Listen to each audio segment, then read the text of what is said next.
Hi friends, എല്ലാവർക്കും ചാനലിലേക്ക് സ്വാഗതം. നമ്മൾ ഇന്ന് കാണാൻ പോകുന്നത് 2025 റിലീസ് ആയിട്ടുള്ള സാഹസ് എന്ന മലയാളം മൂവിയാണ്. പേര് സൂചിപ്പിക്കുന്ന പോലെ പെണ്ണിന് വേണ്ടിയും പണത്തിനു വേണ്ടിയും ചിലർ നടത്തുന്ന സാഹസങ്ങളുടെ കഥയാണ് ഈ മൂവിയിലുള്ളത്.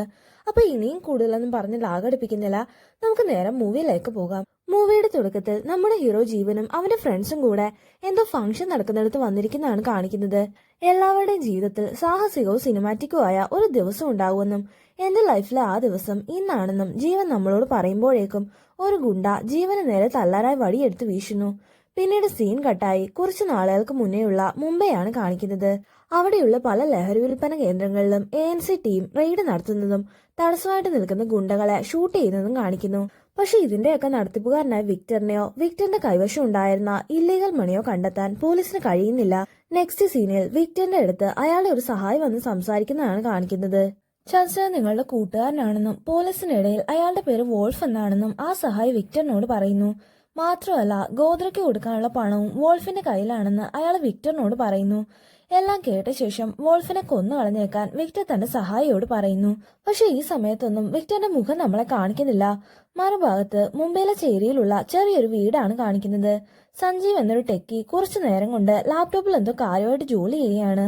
അല്പസമയത്തിന് ശേഷം പൈസ മുഴുവൻ ക്രെഡിറ്റ് ആയിട്ടുണ്ടെന്ന് സഞ്ജീവ് തന്റെ കൂടെയുള്ള വോൾഫിനോടും കൂട്ടാളികളോടും പറയുന്നു. അല്പസമയത്തിന് ശേഷം കിഷൻ എന്നൊരാളുടെ ഫോൺ കോള് അവരിൽ ഒരാൾ സഞ്ജീവിന് കൊണ്ട് കൊടുക്കുന്നു.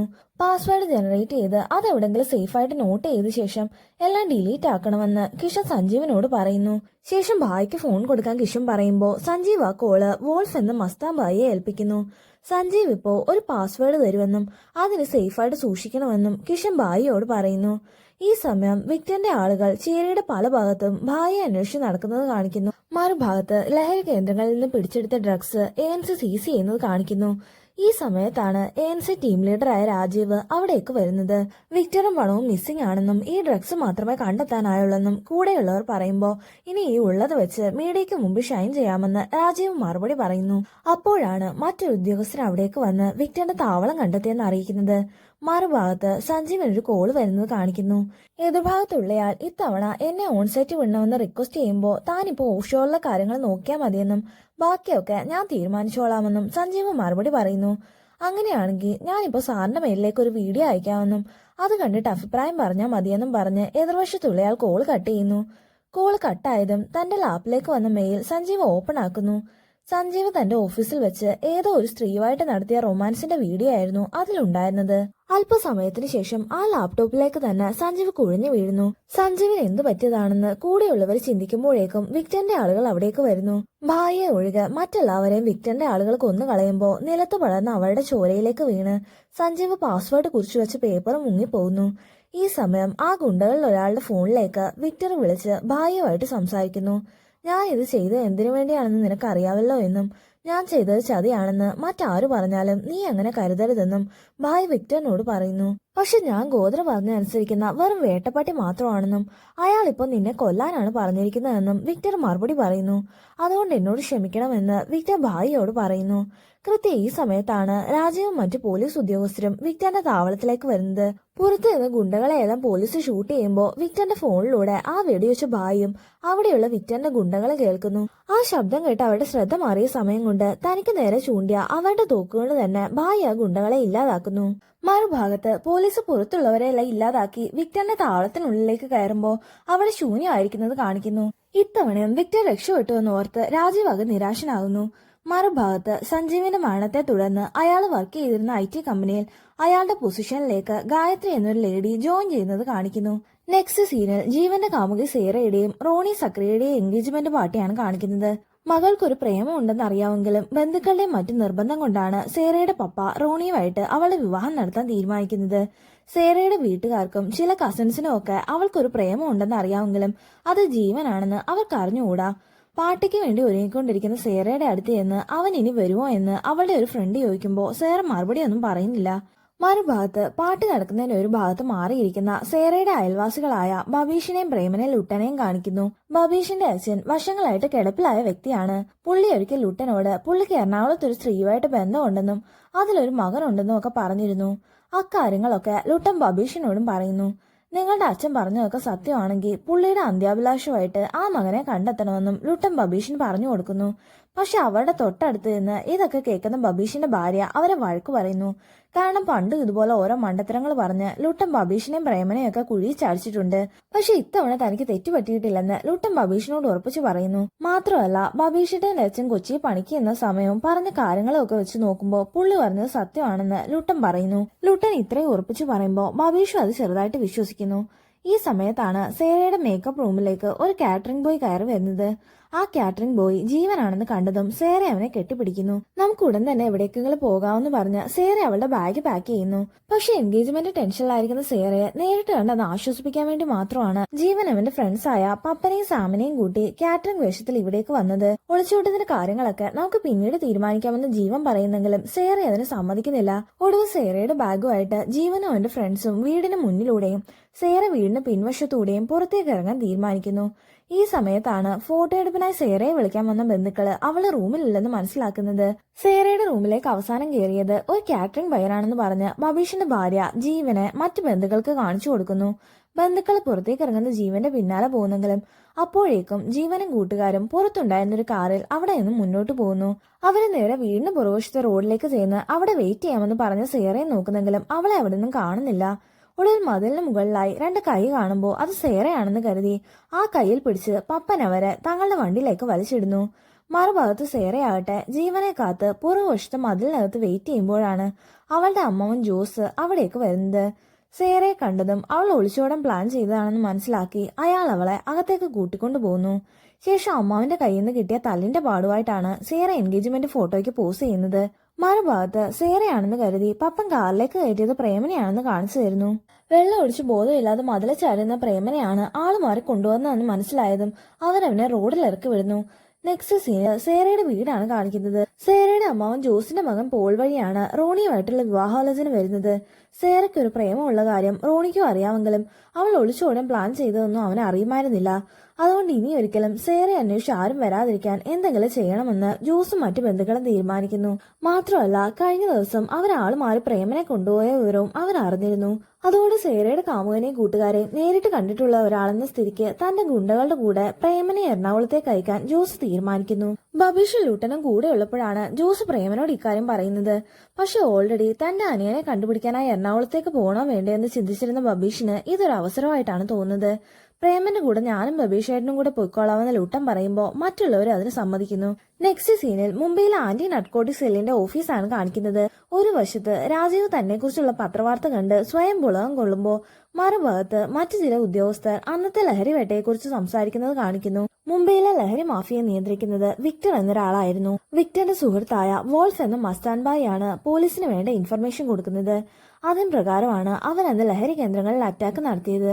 വിക്ടറും അവന്റെ ചില ആളുകളും ഒഴികെ ബാക്കി എല്ലാവരെയും ഇല്ലാതാക്കാൻ ANC കഴിഞ്ഞിരുന്നു. പക്ഷെ ഇതിനിടെ കൂടെ വിക്ടർ തന്റെ ബോസിന് കൊടുക്കാൻ വെച്ച പണം തട്ടിയെടുത്ത് വിദേശത്തേക്ക് പോകാൻ ബായ് പ്ലാൻ ചെയ്യുന്നു. അതിന് ബായെ ഹെൽപ്പ് ചെയ്തത് സഞ്ജീവ് എന്ന IT ഉദ്യോഗസ്ഥനായിരുന്നു. വിക്ടറിന്റെ പണം മുഴുവനും വിദേശത്ത് എവിടെ വെച്ചാണെങ്കിലും പണമാക്കി മാറ്റാൻ കഴിയുന്ന രീതിയിൽ സഞ്ജീവ് ബായിയുടെ അക്കൗണ്ടിലേക്ക് കൺവേർട്ട് ചെയ്യുന്നു. അതിന്റെ പാസ്വേഡ് ക്രിയേറ്റ് ചെയ്ത് എല്ലാം ഡിലീറ്റ് ആക്കിയ ശേഷമാണ് സഞ്ജീവ് അറ്റാക്ക് വന്ന് മരിക്കുന്നത്. പക്ഷെ പാസ്വേഡ് അറിയാത്തതുകൊണ്ട് തന്നെ മസ്താൻ ബായിക്ക് ആ പൈസ എടുക്കാനോ വിദേശത്തേക്ക് രക്ഷപ്പെടാനോ സാധിക്കില്ല. പുറത്തിറങ്ങിയ വിക്ടറിന്റെ ആളുകൾ തേടിയെത്തുന്നുള്ളതുകൊണ്ട് തന്നെ ബായ് ഇപ്പോൾ ഒളിവിലാണ്. അവരിതൊക്കെ സംസാരിക്കുമ്പോഴാണ് അവൾ ഒരു ഓഫീസറിന്റെ ഫോണിലേക്ക് ഇൻഫോമറിന്റെ മെസ്സേജ് വരുന്നത്. വോൾഫിലേക്ക് ലീഡ് ചെയ്യുന്ന ഒരു ലൊക്കേഷന്റെ മെസ്സേജ് കണ്ടതും ആ ഉദ്യോഗസ്ഥൻ ഇക്കാര്യം രാജീവിനോട് പറയുന്നു. നെക്സ്റ്റ് സീനിൽ ഒരു ഓപ്പൺ റെസ്റ്റോറന്റിൽ ഇരിക്കുന്ന ജീവനെ സേർ കോൾ ചെയ്ത് അമ്മാവൻ അയച്ച് ഗുണ്ടകളുടെ കാര്യം പറയുന്നതാണ് കാണിക്കുന്നത്. പക്ഷെ റേഞ്ചിന്റെ പ്രശ്നം കാരണം അവൾ പറഞ്ഞ എന്താണെന്ന് ജീവൻ ശരിക്കും കേൾക്കുന്നില്ല. കൃത്യം ഈ സമയത്ത് തന്നെയാണ് ബബീഷും കൂട്ടാളികളും അവിടേക്ക് വരുന്നത്. യാത്രാക്ഷീണം തീർക്കാനായി കയ്യിലുള്ള മദ്യക്കുപ്പി പുറത്തെടുത്ത് അവിടെ വെച്ച് കുടിക്കാനൊരുങ്ങുന്ന ബബീഷിനെയും കൂട്ടരെയും അതിന്റെ ഉടമസ്ഥർ വന്ന് തടയുന്നു. ഇവിടെ ഇരുന്ന് കുടിച്ചാൽ ബാക്കിയുള്ള കസ്റ്റമേഴ്സിന് ബുദ്ധിമുട്ടാവുമെന്ന് ഓണർ ബബീഷിനോട് പറയുന്നു. രാത്രി സമയം ആയതുകൊണ്ട് ബബീഷിനെയും കൂട്ടരെയും കൂടാതെ അവിടെ ബാക്കിയുള്ളത് ജീവനും കൂട്ടുകാരും ആയിരുന്നു. ഞങ്ങൾ ഇവിടെ ഇരുന്ന് കുടിക്കുന്നത് കൊണ്ട് നിങ്ങൾക്ക് എന്തെങ്കിലും കുഴപ്പമുണ്ടോന്ന് ബബീഷ് ചോദിക്കുമ്പോൾ പ്രശ്നമൊന്നും ഇല്ലെന്ന് ജീവന് സാമം മറുപടി പറയുന്നു. അങ്ങനെ സേരയുടെ അമ്മാവൻ തനിക്കയച്ച കൊട്ടേഷനാണിതെന്ന് മനസ്സിലാവാതെ ജീവൻ ബബീഷിനോട് കമ്പനിയാവുന്നു. മറുഭാഗത്ത് ഇൻഫോമർ ANC ഓഫീസറിന് മെസ്സേജ് അയച്ച ട്രാവൽ ഏജൻസിയുടെ ലൊക്കേഷനാണ് കാണിക്കുന്നത്. വിക്ടറിന്റെ ആളുകൾ ആ ട്രാവൽ ഏജന്റിനെ ചോദ്യം ചെയ്യുമ്പോഴാണ് അയാൾ ബായിക്ക് കൊച്ചിയിലേക്ക് ടിക്കറ്റ് എടുത്തു കൊടുത്തെന്ന് മനസ്സിലാവുന്നത്. കാര്യങ്ങൾ മനസ്സിലാക്കി ആ ട്രാവൽ ഏജന്റിനെ കൊലപ്പെടുത്തിയ ശേഷമാണ് ഗുണ്ടകൾ അവിടെ നിന്ന് തിരിച്ചു പോകുന്നത്. അതിനുശേഷമാണ് രാജീവ് സംഘം അവിടേക്ക് വരുന്നത്. അന്വേഷണത്തിൽ നിന്നും ഭായ് കൊച്ചിയിലേക്കാണ് പോയിരിക്കുന്നതെന്ന് അവർക്ക് മനസ്സിലാവുന്നു. ലാപ്ടോപ്പ് എങ്ങനെയെങ്കിലും ഓപ്പൺ ആക്കണമെങ്കിൽ പാസ്വേഡ് ആവശ്യമാണെന്നും അതിനു വേണ്ടിയാവും ഭായ് കൊച്ചിയിലേക്ക് പോയിരിക്കുന്നതെന്നും ഒരു ഓഫീസർ രാജീവിനോട് പറയുന്നു. അങ്ങനെയാണെങ്കിൽ വിക്ടറും ടീമും ഭായ്ക്ക് പിറകെ അവിടേക്ക് പോകുമെന്നും അവരെ പിടികൂടാൻ ഇത് തന്നെയാണ് ശരിയായ അവസരമെന്ന് മനസ്സിലാക്കി രാജീവും ടീമും കൊച്ചിയിലേക്ക് പോകാൻ തീരുമാനിക്കുന്നു. മറുഭാഗത്ത് ബബീഷും കൂട്ടരും ജീവനും കൂട്ടുകാരും താമസിക്കുന്ന ഫ്ളാറ്റിൽ കിടന്ന് ഉറങ്ങുന്നതാണ് കാണിക്കുന്നത്. സേരയുടെ എൻഗേജ്മെന്റിന് വന്ന പപ്പനെ പ്രേമം മാത്രമായിരുന്നു കണ്ടിട്ടുള്ളത്. പല കാരണങ്ങൾ കൊണ്ടും പപ്പനും പ്രേമനും തമ്മിൽ നേരിട്ട് കാണാത്തതുകൊണ്ടാണ് ഇരു കൂട്ടരും ഇതുവരെ പരസ്പരം തിരിച്ചറിയാഞ്ഞത്. രാവിലെ ബബീഷും കൂട്ടരും ഉണരുന്നതിന് മുന്നേ തന്നെ പപ്പനും സാമും കൂടെ ഓഫീസിലേക്ക് പോകുന്നു. ശേഷം ജീവൻ ഉറക്കം എണീക്കുമ്പോൾ സേറ അവനെ കോൾ ചെയ്യുന്നു. ജീവനെ കാണാനായിട്ട് തന്റെ പപ്പ അവിടേക്ക് വരുന്നുണ്ടെന്ന് സേറ പറയുമ്പോൾ പപ്പയെ പിക്ക് ചെയ്യാൻ സാമിനെ പറഞ്ഞയക്കാമെന്ന് ജീവൻ മറുപടി പറയുന്നു. സേറയുടെ കോള് കട്ട് ചെയ്യുമ്പോഴേക്കും ബബീഷും കൂട്ടരും ഉറക്കം എണീക്കുന്നു. ബബീഷിനോട് സംസാരിക്കുമ്പോഴാണ് സേറയുടെ അമ്മാവൻ പറഞ്ഞ ടീം ഇവരാണെന്ന് ജീവന് മനസ്സിലാകുന്നത്. മാത്രമല്ല പപ്പനെ കണ്ട പ്രേമം തിരിച്ചറിയുന്നത് കൂടി മനസ്സിലായതോടെ ജീവൻ ഇക്കാര്യം സാമിനെയും പപ്പനെയും അറിയിക്കുന്നു. ഇതിനെക്കുറിച്ച് സംസാരിച്ചുകൊണ്ടിരിക്കുമ്പോഴാണ് പ്രിയ എന്നൊരു ന്യൂ ജോയിനി സാമിനെ ഒരു കോഫി കുടിക്കാനായിട്ട് ക്ഷണിക്കുന്നത്. പണ്ട് താൻ പിറകെ നടന്നപ്പോ ഒന്നും മൈൻഡ് പോലും ചെയ്യാത്ത പ്രിയ ഇപ്പൊ ഇങ്ങോട്ട് വന്ന് കോഫി കുടിക്കാൻ ക്ഷണിച്ചതിൽ സാമിന് അല്പം സന്തോഷം തോന്നുന്നു. പക്ഷെ അപ്പോഴേക്കും ഓഫീസിലെ പ്രധാന ഭാര്യയായ സതീഷ് അവിടേക്ക് വന്ന് അവരുടെ പ്ലാൻ കുളവാക്കുന്നു. കമ്പനിയിൽ നിന്ന് ഇത്തവണ ഓൺസൈറ്റിന് പുറത്തേക്ക് പോകാൻ പ്രിയയും സതീഷിനെയുമാണ് ഗായത്രി സെലക്ട് ചെയ്തിരുന്നത്. അക്കാരണം കൊണ്ടും പ്രിയയോടുള്ള താല്പര്യം കൊണ്ടുമാണ് സതീഷ് എപ്പോഴും സാമിനും പ്രിയയ്ക്കും ഇടയിൽ പാരകൾ പണിയുന്നത്. ശേഷം സാമിനെ മറികടന്ന് സതീഷ് പ്രിയയും കൂട്ടി കോഫി ഷോപ്പിലേക്ക് പോകുന്നു. ഇത് കണ്ടതോടെ സാമ് സതീഷിനിട്ട് ഒരു മറുപടി കൊടുക്കാൻ തീരുമാനിക്കുന്നു. ശേഷം സേറയുടെ പപ്പയെ പിക്ക് ചെയ്യാൻ പപ്പനെ പറഞ്ഞേൽപ്പിച്ച് സാം ഗായത്രിയുടെ അടുത്തേക്ക് പോകുന്നു. പൊതുവെ ആൾക്കാരെ സംസാരിച്ച് കയ്യിലെടുക്കാനുള്ള തന്റെ കഴിവ് ഉപയോഗിച്ച് സതീഷിന് പകരം തന്നെ ഓൺസൈറ്റിന് പറഞ്ഞു വിടണമെന്ന് സാം ഗായത്രിയോട് റിക്വസ്റ്റ് ചെയ്യുന്നു. മാത്രമല്ല എന്റെ അമ്മാവൻ അമേരിക്കയിലെ ഒരു വലിയ ബിസിനസ്മാൻ ആണെന്നും എന്നെ പരിഗണിച്ച ബിസിനസ്സിലെ അമ്മാവന് നമ്മളെ ഹെൽപ്പ് ചെയ്യുമെന്നും സാം പറയുമ്പോൾ ഗായത്രി അത് വിശ്വസിച്ചു പോകുന്നു. അങ്ങനെ കുറഞ്ഞ സമയം കൊണ്ട് തന്നെ ഇല്ലാത്തൊരു അമ്മാവനെ കുറിച്ച് പുകഴ്ത്തി പറഞ്ഞ് സാം ഗായത്രി ഏറെക്കുറെ കയ്യിലെടുക്കുന്നു. മറുഭാഗത്ത് IT കമ്പനിയുടെ തൊട്ടടുത്തുള്ള കോഫി ഷോപ്പാണ് കാണിക്കുന്നത്. അവിടെ ഒരു ടേബിളിനടുത്ത് സേറയുടെ പപ്പയും കുറച്ചകലെ ബായും ഇരിക്കുന്നുണ്ടായിരുന്നു. അവിടെ ഇരുന്ന് സഞ്ജീവിന്റെ ലാപ്ടോപ്പ് ഓപ്പൺ ആക്കാൻ ബായ് ശ്രമിക്കുന്നുണ്ടെങ്കിലും ഓരോ തവണയും അത് റിജക്റ്റ് ആകുന്നു. ഈ സമയത്താണ് കിഷൻ ബായെ കോൾ ചെയ്യുന്നത്. ഗായത്രിയുടെ ഫോട്ടോ അയച്ചു കൊടുത്തിട്ട് ഈ ലേഡിയാണ് ഇപ്പൊ സഞ്ജീവിന്റെ പൊസിഷനിൽ ഉള്ളതെന്നും ഗായത്രി വിചാരിച്ചാൽ ഒരു പക്ഷെ ലാപ്ടോപ്പ് ഓപ്പൺ ആക്കാൻ സാധിക്കുമെന്നും പറയുന്നു. ഈ സമയത്താണ് പപ്പൻ അവിടേക്ക് വന്ന് സേറയുടെ പപ്പയാണെന്ന് തെറ്റിദ്ധരിച്ച് ബായിയോട് സംസാരിക്കുന്നത്. പപ്പൻ ആള് മാറിയെന്ന് പറയാൻ തുടങ്ങുമ്പോഴാണ് അവനും ഗായത്രിയുടെ കമ്പനിയിലാണ് വർക്ക് ചെയ്യുന്നതെന്ന് ബായിക്ക് മനസ്സിലാകുന്നത്. ഓഫീസിലേക്ക് കയറാൻ പപ്പൻ ഒരു സഹായമാവുമെന്ന് മനസ്സിലാക്കി എങ്ങനെയെങ്കിലും പപ്പനോട് സൗഹൃദം സ്ഥാപിക്കാൻ ബായ് തീരുമാനിക്കുന്നു. മറുഭാഗത്ത് കഫയെ കാത്തിരുന്നിട്ടും ജീവനെ കാണാത്തതുകൊണ്ട് സേറയുടെ പപ്പ നേരെ ജീവന്റെ അപ്പാർട്ട്മെന്റിലേക്ക് വരുന്നു. സേറയുടെ പപ്പ ജീവനോട് എന്തൊക്കെയോ സംസാരിക്കുന്നുണ്ടെങ്കിലും അതെന്താണെന്ന് നമ്മളെ കാണിക്കുന്നില്ല. സേറയുടെ പപ്പയോട് സംസാരിച്ച ശേഷം സ്വന്തം ഫ്ളാറ്റിലേക്ക് വരുമ്പോൾ അവിടെ ഭായി ഇരിക്കുന്നത് ശ്രദ്ധിക്കാതെ ജീവൻ പപ്പനോട് സേറയുടെ പപ്പയോട് സംസാരിച്ച കാര്യം പറയുന്നു. നെക്സ്റ്റ് വീക്ക് സേറയും ഫാമിലിയും ഡ്രസ്സ് എടുക്കാൻ മാളിൽ വരുന്നുണ്ടെന്നും അവിടെ വെച്ച് ആരും കാണാതെ സേറയും കൂട്ടി ബാംഗ്ലൂരിലേക്ക് പോകാമെന്നും ജീവൻ പപ്പനോട് പറയുന്നു. അക്കാര്യം പറഞ്ഞ ശേഷമാണ് സോഫയിലിരിക്കുന്ന ഭായിയെ ജീവൻ ശ്രദ്ധിക്കുന്നത്. ഇതാരാണെന്ന് ജീവൻ ചോദിക്കുമ്പോൾ സേറയുടെ പപ്പയാണെന്ന് ധരിച്ച് ഭായിയെ പിക്ക് ചെയ്ത കാര്യം പപ്പൻ തുറന്നു പറയുന്നു. തന്റെ പാസ്പോർട്ടും വിസയും അടങ്ങുന്ന ബാഗ് ആരോ മോഷ്ടിച്ചെന്നാണ് ഭായ് പപ്പനോട് പറഞ്ഞിരുന്നത്. അത് വിശ്വസിച്ച പപ്പൻ അതേ കാര്യം ജീവനോടും പറയുന്നു. തൽക്കാലം വേറെ എന്തെങ്കിലും വഴിയാവുന്നത് വരെ ഭായിയെ നമ്മുടെ കൂടെ താമസിക്കാമെന്ന് പപ്പൻ പറയുമ്പോൾ മനസ്സിലാ മനസ്സോടെയാണെങ്കിലും ജീവനും അതിന് സമ്മതിക്കുന്നു. നെക്സ്റ്റ് സീനിൽ രാജീവിനെയാണ് കാണിക്കുന്നത്. രാജീവിന്റെ ഭാര്യ ഇഷ ഒരുപാട് ഇൻസ്റ്റാഗ്രാം ഫോളോവേഴ്സ് ഉള്ള ഒരു സുന്ദരിയായിരുന്നു. അതുകൊണ്ട് തന്നെ രാജീവിന് എപ്പോഴും ഇഷയെ ഭയങ്കര സംശയമായിരുന്നു. ഇഷയാകട്ടെ രാജീവിന്റെ സംശയരോഗം കൊണ്ട് ആകെ പൊറുതുമുട്ടിയ അവസ്ഥയിലായിരുന്നു. സംശയം മൂത്ത് ഇഷ എവിടെയൊക്കെയാണ് പോകുന്നതെന്നറിയാനായി രാജീവ് അവൾക്ക് ട്രാക്കർ ഘടിപ്പിച്ച് ഒരു പ്രതിമ ഗിഫ്റ്റ് ചെയ്യുന്നു. ആനിവേഴ്സറി ഗിഫ്റ്റ് ആണെന്ന് പറഞ്ഞ് ഒരുപാട് സ്നേഹത്തോടെയാണ് രാജീവ് അത് അവൾക്ക് കൊടുക്കുന്നത്. ഈ പ്രതിമ എപ്പോഴും ബാഗിൽ സൂക്ഷിക്കുന്നത് നല്ലതാണെന്ന് രാജീവ് പറയുമ്പോൾ കാര്യം അറിയാതെ ഇഷ അത് ബാഗിലേക്ക് എടുത്തു വെക്കുന്നു. നെക്സ്റ്റ് സീനിൽ വീണ്ടും ജീവന്റെ ഫ്ളാറ്റ് കാണിക്കുന്നു. ജീവനും പപ്പനും ഭായിയെ തങ്ങളുടെ കൂടെ താമസിപ്പിക്കാൻ സമ്മതിച്ചെങ്കിലും ഇക്കാര്യം അറിയുന്ന സാമ് അതിന് സമ്മതിക്കുന്നില്ല. പക്ഷെ അപ്പോഴാണ് തന്റെ അമേരിക്കയിലുള്ള അമ്മാവനെ വീഡിയോ കോളിലൂടെയെങ്കിലും കാണണമെന്ന് ഗായത്രി നിർബന്ധം പറഞ്ഞ കാര്യം സാമിന് ഓർമ്മ വരുന്നത്. മസ്താംബായുടെ രൂപത്തിലും ഭാവത്തിലും ഒക്കെ ചെറിയൊരു മാറ്റം വരുത്തി അയാളെ കൊണ്ട് തന്റെ അമ്മാവൻ എന്ന രീതിയിൽ ഗായത്രിയോട് സംസാരിപ്പിക്കാൻ സാമ തീരുമാനിക്കുന്നു. തന്റെ കൂടെ താമസിപ്പിക്കുന്നതിന് ഒരു പ്രത്യുപകാരം എന്ന രീതിയിലാണ് ഗായത്രിയോട് സംസാരിക്കാൻ മസ്താംബായി സമ്മതിക്കുന്നത്. എന്നാൽ വീഡിയോ കോളിൽ ഗായത്രിയുടെ മുഖം കണ്ടതും സഞ്ജീവിന് പകരം ജോയിൻ ചെയ്ത ലേഡിയാണെന്ന് പറഞ്ഞ് കിഷൻ അയച്ചു കൊടുത്ത ഫോട്ടോ ബായ്ക്ക് ഓർമ്മ വരുന്നു. സഞ്ജീവിന്റെ ലാപ്ടോപ്പ് തുറക്കാൻ ഒരു പക്ഷെ ഗായത്രിയെ കൊണ്ട് സാധിക്കുമെന്ന തിരിച്ചറിവിൽ ഗായത്രിയോട് കമ്പനി ആവാൻ ഭായ് തീരുമാനിക്കുന്നു. അങ്ങനെ സാം പറഞ്ഞതുപോലെ അമേരിക്കയിലെ അമ്മാവനായി ഭായ് ഗായത്രിയോട് സംസാരിക്കുന്നു. ഒരു ഭാഗത്ത് ബബീഷും കൂട്ടരും സേറയുടെ കാമുകനെ തിരയുമ്പോൾ മറുഭാഗത്ത് ജീവനാകട്ടെ സേറയുമായിട്ട് ഒളിച്ചോടാൻ പ്ലാനിങ് നടത്തുന്നു. ഇതേ സമയം തന്നെ ഫോൺ കോളിലൂടെയും മറ്റും ഗായത്രിയും ഭായും തമ്മിൽ നല്ലൊരു സൗഹൃദം രൂപപ്പെടുകയും ചെയ്യുന്നു.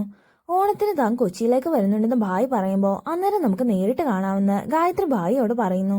നെക്സ്റ്റ് സീനിൽ സേറ അവളുടെ ബന്ധുക്കളുടെ കൂടെ ഷോപ്പിങ്ങിന് മാളിലേക്ക് വരുന്നതാണ് കാണിക്കുന്നത്. ഇതേ സമയം തന്നെ ജീവ തന്റെ കൂട്ടുകാർക്കും ഭായ്ക്കും ഒപ്പം മാളിലേക്ക് വരുന്നു.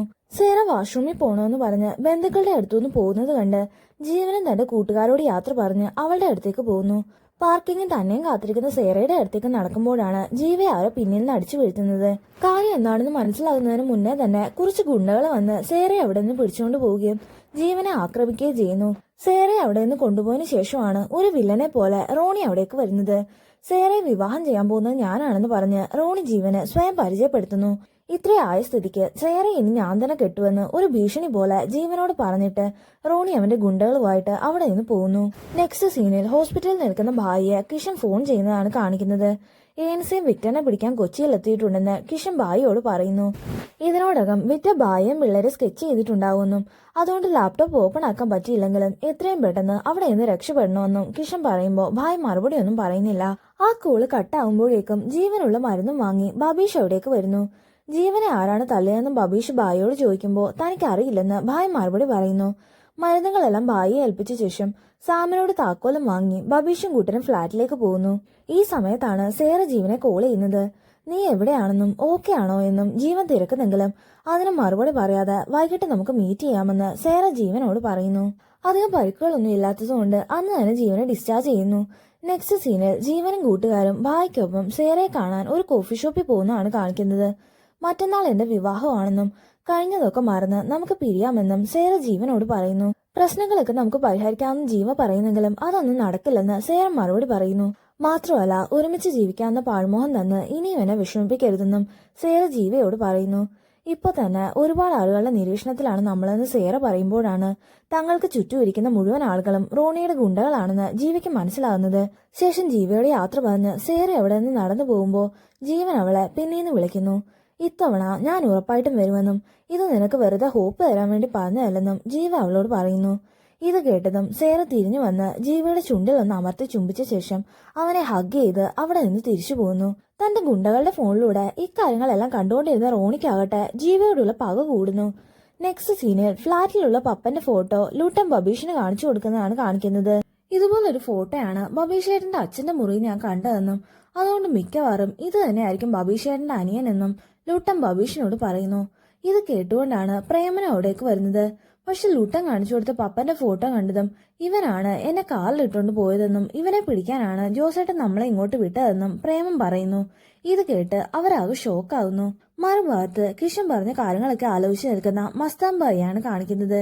താൻ കൂടെ ഉണ്ടെങ്കിൽ അത് ഇവർ കൂടി ആപത്താണെന്ന് മനസ്സിലാക്കി ഭായ് കൊച്ചി വിടാൻ തീരുമാനിക്കുന്നു.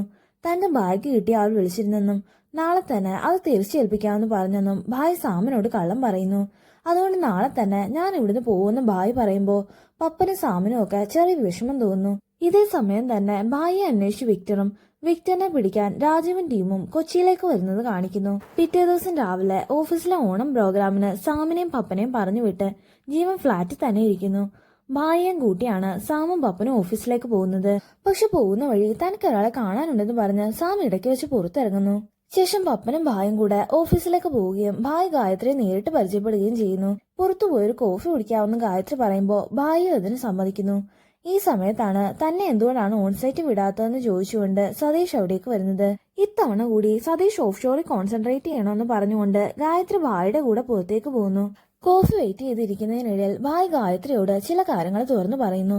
മനസ്സിലൊരു ലക്ഷ്യം വെച്ചാണ് ഞാൻ ഇവിടേക്ക് വന്നതെന്നും പക്ഷെ നിങ്ങളെയൊക്കെ അടുത്തറിഞ്ഞപ്പോൾ എനിക്കതിന് കഴിഞ്ഞില്ലെന്നും ഭായ് ഗായത്രിയോട് പറയുന്നു. പക്ഷെ അത് കേട്ടിട്ടും ഗായത്രിക്ക് വലിയ ഭാവമാറ്റമൊന്നും ഉണ്ടായിരുന്നില്ല.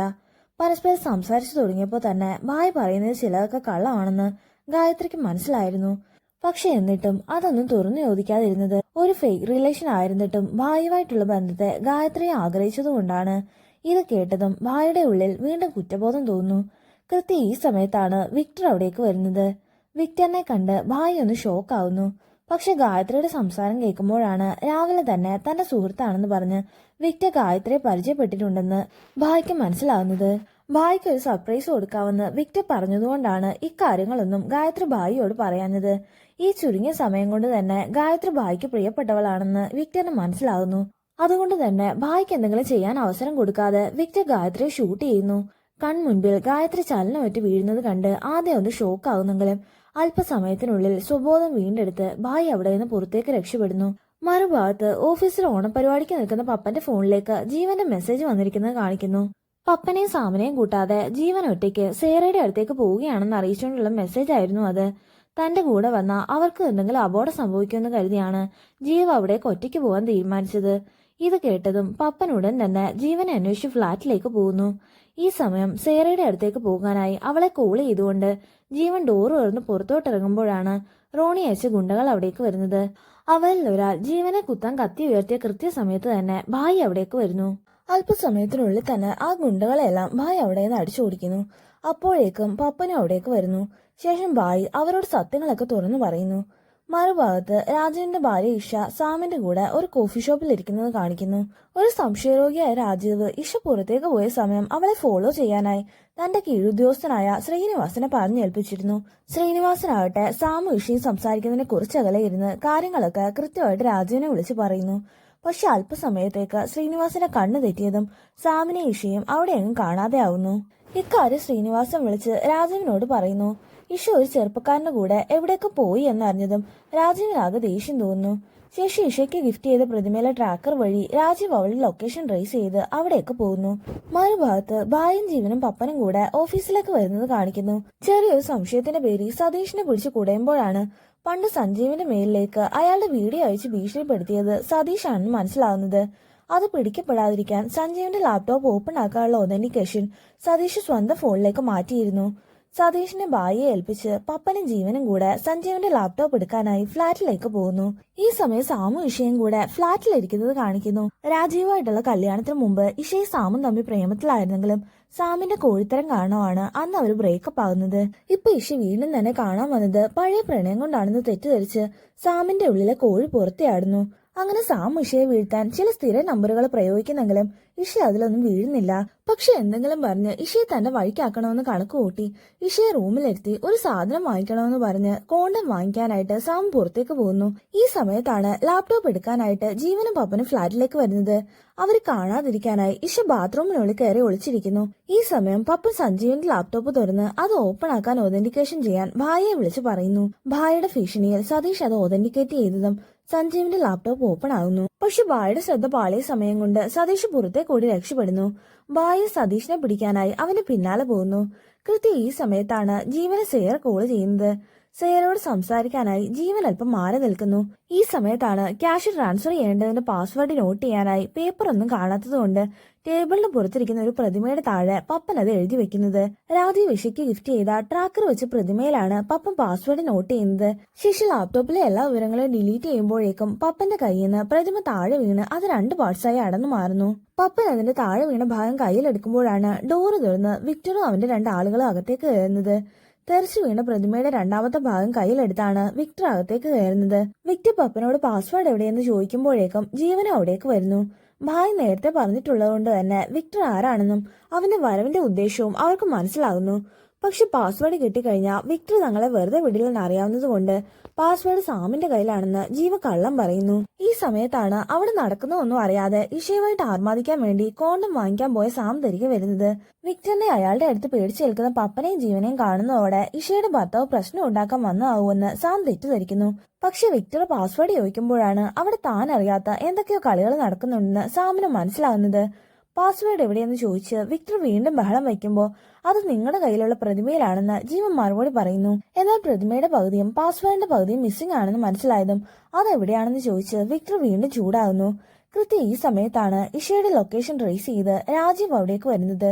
പക്ഷെ രാജീവ് അകത്തേക്ക് വരുമ്പോൾ സാമും പപ്പനും ജീവനും മാത്രമാണ് അകത്തുണ്ടായിരുന്നത്. ഇഷ ഒളിച്ചിരിക്കുകയാണെന്ന് കരുതി ബാത്റൂമിനുള്ളിൽ നോക്കുമ്പോഴാണ് ഇഷയുടെ തലയ്ക്ക് തോക്കിയുണ്ടി വിക്ടർ അവളുടെ പിന്നാലെ ഇറങ്ങി വരുന്നത്.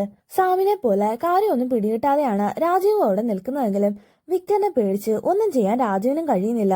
ഈ സമയം പപ്പനും ജീവിയും ഇഷ എങ്ങനെ തങ്ങളുടെ ബാത്റൂമിനുള്ളിൽ വന്നതെന്നോർത്ത് സാമിനെ ഒന്ന് രൂക്ഷമായിട്ട് നോക്കുന്നു. വിക്ടർ ആകട്ടെ പാസ്വേഡ് കിട്ടാത്തത് കൊണ്ട് ആകെ ചൂടായി പ്രതിമയുടെ ബാക്കി എവിടെയെന്ന് ചോദിക്കുമ്പോൾ പപ്പൻ അത് പിന്നിലേക്ക് മറച്ചു വെക്കുന്നു. പപ്പൻ കൈ പിന്നിലേക്ക് കൊണ്ടുവന്നത് കണ്ട് അതെന്താണെന്ന് നോക്കാൻ ഒരുങ്ങുമ്പോഴാണ് വീണ്ടും കഥയിൽ ആരും മുട്ടുന്നത്. അല്പസമയം കഴിഞ്ഞിട്ടും കഥകാരൻ തുറക്കാഞ്ഞിട്ട് പുറത്തു നിന്ന് ബബീഷും കൂട്ടരും കഥ തല്ലിപ്പൊളിച്ച് അകത്തേക്ക് വരുന്നു. വിക്ടറിനെ ആളുകളെയും കണ്ട് ഒരു പക്ഷെ ജീവനെ പിടിച്ചുകൊണ്ട് ചെല്ലാൻ ജോസ് വേറെ ഗുണ്ടകളെ അയച്ചതാണെന്ന് ബബീഷ് തെറ്റിദ്ധരിക്കുന്നു. ശേഷം ഒരു കൊടുങ്കാറ്റ് പോലെ അവിടെ നിന്നവരെല്ലാം അടിച്ചു തെറിപ്പിച്ചിട്ട് ബബീഷ് പപ്പനെ എടുത്ത് തോളിലേക്ക് ഇടുന്നു. ശേഷം പപ്പനെയും കൂട്ടി ബബീഷും ഗ്യാങ്ങും പുറത്തേക്ക് ഇറങ്ങുന്നു. ഈ സമയം വിക്ടറും രാജീവും തമ്മിൽ പരസ്പരം ഷൂട്ട് ചെയ്യുകയും ഒടുവിൽ സാമിനെയും ഇഷയും കൂട്ടി വിക്ടർ പപ്പന് പിന്നാലെ പോവുകയും ചെയ്യുന്നു. കാരണം പപ്പനെ അവർ കൊണ്ടുപോകുമ്പോൾ പ്രതിമയുടെ രണ്ടാം പകുതി അവന്റെ കയ്യിലാണെന്ന് വിക്ടർ കണ്ടിരുന്നു. വിക്ടറിന് പിറകെ തന്നെ ജീവനും രാജീവും പുറപ്പെടുന്നു. അവരെല്ലാം പോയ ശേഷമാണ് ഭായ് ഫ്ളാറ്റിലേക്ക് വരുന്നത്. അവിടെ ഉണ്ടായിരുന്ന സതീഷിൽ നിന്ന് നടന്നതൊക്കെ മനസ്സിലാക്കി സതീഷിനെയും കൂട്ടി ഭായി അവർക്ക് പിന്നാലെ പോകുന്നു. മറുഭാഗത്ത് ബബീഷിനെയും കൂട്ടരെയും കാണിക്കുന്നു. ബബീഷ് തന്റെ അച്ഛൻ അവിഹിതത്തിലുണ്ടായ അനിയനാണെന്ന് തെറ്റിദ്ധരിച്ചാണ് തന്നെ തട്ടിക്കൊണ്ടു പോകുന്നതെന്ന് പപ്പന് മനസ്സിലാകുന്നില്ല. പക്ഷെ തൽക്കാലം വിക്ടറിൽ നിന്ന് പാസ്വേഡ് സംരക്ഷിക്കാവുന്ന നിലയിലാണ് പപ്പൻ അവിടെ കൂടെ പോകുന്നത്. നെക്സ്റ്റ് സീനിൽ രാജീവിനെയും ജീവനെയും കാണിക്കുന്നു. വിക്ടർ വന്നത് പപ്പന്റെ കയ്യിലുള്ള പ്രതിമയിലെ ക്രിപ്റ്റോ കറൻസിയുടെ പാസ്വേഡിന് വേണ്ടിയാണെന്ന് ജീവൻ രാജീവിനോട് പറയുന്നു. ഇതറിഞ്ഞതും പ്രതിമയിലെ ട്രാക്കറിന്റെ ലൊക്കേഷൻ രാജീവ് തന്റെ ANC ടീമിന് അയച്ചു കൊടുക്കുന്നു. അത് ട്രേസ് ചെയ്ത വിക്ടറിനെ പിടിക്കാമെന്ന് രാജീവ് തന്റെ ടീമിനോട് പറയുന്നു. വിക്ടർ സാമു ഇഷയും കൂടെ കാറിൽ പോകുന്നത് മറ്റൊരു വഴിയിലൂടെ വന്ന ഭായ് കാണുകയും അങ്ങനെ അയാൾ അവരെ ഫോളോ ചെയ്തു പോവുകയും ചെയ്യുന്നു. പക്ഷെ ഇത് കണ്ട് വിക്ടർ തന്റെ കയ്യിലുള്ള പാതി പ്രതിമയുടെ ഫോട്ടോ എടുത്ത ശേഷം അതുവഴി പോയ ഒരു ടൂറിസ്റ്റ് ബസ്സിന് പുറത്തേക്ക് അത് വലിച്ചെറിയുന്നു. ഇത് കണ്ടതും ഭായ് വിക്ടറിന് പിന്നാലെ പോകാതെ ബസ് ഫോളോ ചെയ്തു പോകുന്നു. രാത്രിയോടെയാണ് ബബീഷും കൂട്ടരും പപ്പനെയും കൊണ്ട് ബബീഷിന്റെ വീട്ടിലേക്ക് വരുന്നത്. ബബീഷ് തന്റെ അച്ഛന് പുള്ളിയുടെ ജാലസന്ധിതയെ കണ്ടുപിടിച്ചെന്ന് പറഞ്ഞ് പപ്പനെ കാണിച്ചു കൊടുക്കുമ്പോഴാണ് തനിക്ക് അബദ്ധം പറ്റിയതാണെന്ന് ബബീഷിന് മനസ്സിലാകുന്നത്. അച്ഛന്റെ കയ്യിൽ നടിയും വാങ്ങി പുറത്തേക്കിറങ്ങിയ ബബീഷ് കിടപ്പിലായ അച്ഛൻ ബോധമില്ലാതെ എന്തോ പറഞ്ഞത് വിശ്വസിച്ച് തന്നെയും കുഴിയിൽ ചടിച്ചതിന് ലുട്ടനിട്ടൊരു പൊട്ടീരി കൊടുക്കുന്നു. ശേഷം പപ്പനെ അവിടുന്ന് പറഞ്ഞു വിടുന്നു. ബബീഷിന്റെ വീട്ടിൽ നിന്ന് റോഡിലേക്ക് കയറിയ പപ്പൻ നേരെ വിക്ടറിന്റെ മുമ്പിലേക്കാണ് ചെന്ന് പെടുന്നത്. വിക്ടർ പപ്പന് നേരെ തോക്കിയുണ്ടെന്ന സമയം തന്നെ ജീവനും രാജീവും കൂടെ രാജീവിന്റെ ടീമും അവിടേക്ക് വരുന്നു. ഇതേ സമയം തന്നെ വിക്ടറിന്റെ ആളുകളും അവിടേക്ക് വരുന്നു. അങ്ങനെ ഇരു കൂട്ടരും പരസ്പരം തോക്കിയുമ്പോഴാണ് മുൻപ് വിക്ടർ പ്രതിമ വലിച്ചെറിഞ്ഞ ടൂറിസ്റ്റ് ബസ് അതുവഴി പോകുന്നത്. ആ ബസ്സിന് പിന്നിലായി സേറയുടെ റോണിയുടെ കല്യാണത്തിന്റെ ബാനർ കാണുന്നതും ജീവയും പപ്പനും പരസ്പരം ഒന്ന് നോക്കുന്നു. അതേ ബസ് നോക്കി വിക്ടറിന്റെ കൂട്ടാളികളെ ശ്രദ്ധ തെറ്റിയ സമയം കൊണ്ട് അതിന് പിന്നാലെ വന്ന ഭായി ജീവയും പപ്പനെയും കാറ് കയറ്റി ബസ്സിന് പിന്നാലെ പോകുന്നു. ഇത് കണ്ടുകൊണ്ടിരുന്ന ഇഷയും സാമും കൂടെ അവരുടെ പിന്നാലെ പോകുന്നു. ഈ സമയം ജീവനെ പ്രതീക്ഷിച്ച് പുറത്തേക്ക് നോക്കി നിൽക്കുന്ന സേറയോട് നീ ഇപ്പോഴും അവനെ കാത്തിരിക്കുവാണോ എന്ന് റോണി പുച്ഛത്തോട് ചോദിക്കുന്നു.